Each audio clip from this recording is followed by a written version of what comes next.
It's Cofield and Company. If you don't answer emails, you suck. Like, you're not even employable in my mind. I think the bottom line is we're all doing very well. Yeah, it's very healthy. Very healthy. This is insane. Guys here every day. We've been doing the show together for like a better part of 15 years. We're like, you gotta be careful around them. Don't want to irk them. Right, Ari? It's time for Cofield and Company with Steve Cofield on ESPN Las Vegas. Here we go. 5 o'clock hour. Cofield and Company. Adam Hill is here. It's Cofield, Ari, Finley Toyota Studios. Adam Schefter conversation coming up in about a half an hour. As he smacked me around a little bit. I gave him a question. He gave us a really, really good answer. We'll also get into his reaction on the suggested amendments to the Rooney Rule. Big Five time. Battle-Born Injury Lawyers presents the Big Five at 5. Number 5. Real or not? Halsey. What is that? I think she's a Jersey girl, Steve. She is. Edison, New Jersey. Yeah. One of yours. I was playing the fool. Halsey, very popular. I think she's 25. I might know this because I went back like a month after they did that Jersey for Jersey charity thing with Springsteen and Bon Jovi, and Halsey was in there. She's very good. She's a very good singer. You would expect that if you're that popular. She's got an injury. Yeah. She's got an injury. Pretty bad one. Broken ankle? Yeah. That ain't good. It's very painful. How did she break her ankle? Loading the dishwasher, Steve. Okay, I don't want to call bull on people, but this feels to me like Jeff Kent all over again. It sounds. Didn't Jeff Kent break a bone falling off his truck because he was washing his truck, and then you found out later like that's not what happened. I think he was like four-wheeling or something. Same thing with Mad Bum, right? Didn't Mad Bum have an injury? Yeah. Come on, Halsey. Really? You broke your ankle loading your dishwasher? I feel like this is true. I don't know. I just kind of do. She said she was loading the dishwasher. Fall on her ankle. No, she was loading the dishwasher. Okay. She pulled the door down. If you're watching the video here, you can see me demonstrating pulling the dishwasher door down. Get your hand in the shot. So make sure that you can you absolutely catch the headphone throw later on. The dishwasher is open in front of her, and the kitchen floor was wet. So I tripped over the dishwasher door, and after 2,000 live shows where I'm jumping around for 2 hours, finally fractured my ankle, and it was in the kitchen at my house. Wow. I feel like this is true. Like this could definitely happen. Really? Yeah. The floor is wet. You're doing the dishes. Yeah. The dishwasher door is open. You slip. You get it wedged. Yeah, get it wedged in. That's a horrific injury. I'm thinking remember, was it Moises Alou who tried to stop rounding first and the ankle just turned sideways? Yeah, it's gross. It was just locked. Ugh. Not good. What's the worst house injury you've suffered? Home injury you've suffered? I mean, I feel like I've been close. I've avoided some Have real you broken bones? My nose when I was younger. Nice. That was falling off a chair in the basement. We were trying to play some dumb game. Not like a broken finger, but nothing serious. I gashed over my head one time. I was leaving a rental, and truth be told, everyone else left, so I turned into a maniac and was cleaning. Wait, why? Like crazy, and I was cleaning a tub, and I had forgotten there was a cabinet coming out over the tub, and I went rose up hard and just deep crescent cut right in my dome. Was just bleeding all over the place. Busted open like Ric Flair. Oh, I did that. Fell out of the bed when I was very little and hit it on the frame. I was gonna say, does that count? I don't know. Does that count? Does an injury? I mean, you're a kid. Because when I was a kid, I actually fell out of the top bunk of a bunk bed and ripped open my face and had 60 stitches on one side. It was pretty ugly. So those are two injuries. Yeah, I think I paid the price. Paid the price for being very domesticated. My worst stitches were from the Hill of Death. It's not far from where the Bills play in Orchard Park. I was riding a bike down the Hill of Death. I thought I was tough. Who on the dishwasher topic? Yeah, because it's a topic. Yeah. Who controls the dishwasher in your house? Whoever does the dishes. Really? Yeah. It's a communal effort. Sure. Not my house. Why? I'm a little intense about things being done the way I want them done. You put dishes in the dishwasher and turn it on. You're going to stack them willy-nilly and not max out the space. No, I'm not about maxing out The space. bowls have to go a certain I feel like way. if you The max cups out are the over space- here. The plates are here. Stuff on top. Like come on. I feel like if you max out the space, you're not getting everything washed. I feel like you wash it like 2/3 full, so that everything has more space to be washed in. Ooh, good tip. Yeah, Good tip. I also discovered last night. So the SO has no problem with that, right? She found out early on. She's like, if you're gonna be a lunatic, good. Then I won't ever touch dishes. So here, I'm just gonna load them into the sink, and you do what you want with them, moron. I found out last night why we get along well, because I am crazy about work, and when I'm in work mode, I'm like, I don't have time. Like, let's go, right? Man, she found out last night that she was going back to work. Right? She's a makeup artist, does brows and lashes and all that stuff. So she's going back to work. I knew 10 minutes before she did, because we were watching, believe it or not, we were watching a Disney movie. I found out 10 minutes before she did, and I didn't say a thing because I was like, this is going to be bad. Because she got like super intense, because she was like, as soon as she found out, she's like, I got to start everybody. Because it's all by appointment, and she has not stopped. She started at like 9:30 last night. She has not stopped through when I left for work. She had not stopped. Like to the point where like she was completely unapproachable. I was like, hey, watch this video of the Philly radio guy whipping headsets, because this is what I do. I don't whip the headsets, but I do radio. And like it took 30 seconds to watch the video, and by like 15, she was like, all right, stop, get out. Got a book. I'm like, there you go. I'm booking. There you go. If you're a maniac, you probably have to be with a maniac. I feel like that's usually not true. I know it's not, but in this case, like the ADHD and like disappearing down the rabbit hole, there's it's working in terms of coexisting. Because otherwise, each one of us would be like, my feelings are hurt. How come you're so into work? It's not that way. Number 4. That was a half single. I wasn't done. No. Did you see the Scottsdale mayor get on Floyd Mayweather, but not really? I saw a lot of headlines drawing Mayweather into the critique. So the Scottsdale mayor is not happy that some nightclubs over the weekend were jam-packed. Floyd was at a nightclub in Scottsdale. And so, there was this whole message chastising everybody. Unless you're going to make businesses require people distance and especially wear masks, there's nothing you can do, right? Yeah. Like there actually has to be enforcement. Otherwise, there's going to be folks who will crowd. They're not concerned about it. Then you got to go next level rules. I don't know how they control this. I don't either.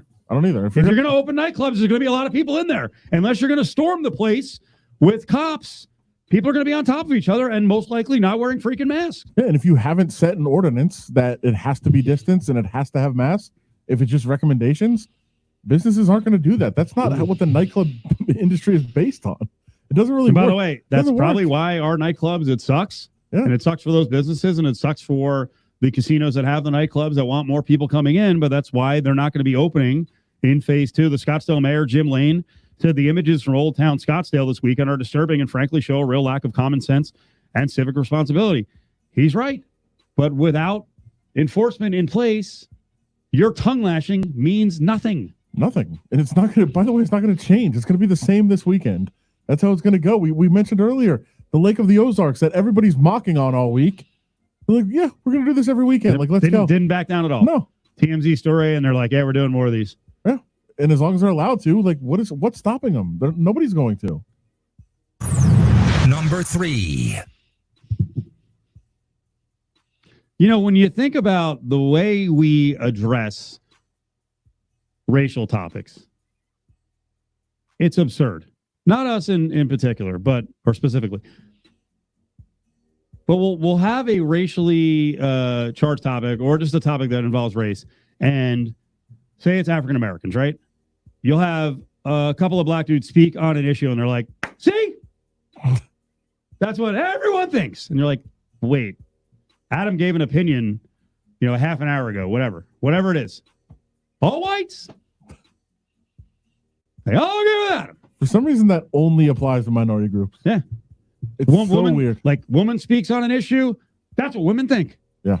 It applies to genders too. Anyway, the example is, I think most people thought the Rooney Rule idea of incentivizing the hiring of more persons of color in power positions with draft pick improvement was like dead in the water because Herm Edwards came out and was like, I don't like it. All right, well, Herm said it. Black people don't like it. That's it. Herm rips What? everybody. So I'm glad to see more people are being asked about this. Mike Tomlin was asked about it. He was actually on a podcast with John Calipari, who's doing Coffee with Cal, and Cal broaches the topic of the Rooney Rule around the NFL. The Rooney Rule that came out, they were trying to, I guess they put it on ice right now, but trying to figure out some rewards and different things to the Rooney Rule. How did you feel? You and I haven't talked about it, but I'd like to know. You know, we got to acknowledge first, just in a blanket statement, man, that we have a problem with minority hiring specifically in football. But I guess that it's an issue with minority hiring across a lot of industries and lines. I'm on with the NBA coaches tomorrow, actually, talking about things that are going on in our game with the Rooney Rule. Oh, that's how black people think? So that he's still open to it. Let's actually address the draft pick part. I just generally like the discussion. You know, we've always taken it from the approach of punitive if you don't interview minority candidates or things of that nature. I just like the different approach in terms of spinning it 180 and talking about maybe incentivizing those that develop the talent and those that hire the talent. Like Adam said, Herm Edwards didn't like it. Marvin Lewis doesn't like it. I don't know what's going on right now. What are we supposed to think? I'm very confused. Wait, these guys have differing opinions? What? Now what do we do? So, I like the idea. Mostly what I've heard are people who don't like the idea, but you hear Tomlin's like, hey, we always punish people. How about we incentivize it? And I'm telling you, something drastic needs to be done to give more people opportunities. And there's also different reasons of why people support and don't like it. Like there are people that don't like it because they actually don't want they don't want whites to lose their job, which is preposterous. Well, there's others who have said, hey, I don't want to be hired because there'll be a stigma attached to my hiring. Sure. And I don't, there may be a small local minority. Listen, Tomlin got it. New England Patriots fans love tweeting out when the Pats and Steelers were at the height of their rivalry. They love tweeting out, there's a Rooney Rule coach. Right. So there's going to be morons who are always going to attach a stigma to it. Yeah, but I think it's encouraging to just have debate and discussion about all topics and to feel why there's definitely passion on all sides of this topic from all directions. Number 2. Tom Brady, man, he speaks a lot now. I like that he's not free. Yeah, he's not part of the freaking Belichick censorship. Doesn't have the muzzle on anymore. He's already reacting to his golf match over the weekend. One, he told Charles Barkley to screw off. You know, only champions are allowed in this discussion, which is just a tremendous tweet. I like that from Tiger. But Tom Brady said, lessons I learned from the match as part of an event that raised a lot of money for a good cause. 1, amazing what happens when groups of people come together for the common good. Boring. 2, Peyton is still as clutch as ever, which okay. Clutch. It's not a real thing. Okay, now is he mocking Peyton there? I feel like he kind of was. Because Peyton, again, you don't like the word clutch, but Peyton wasn't exactly the nuts against Tom Brady. No. On the football field. And he wasn't very good down the stretch either. All right, he was much better earlier. 3, I did not escape the inclement weather, heavy stuff all day. I don't really know that that's a lesson. 4, and here's where it gets good.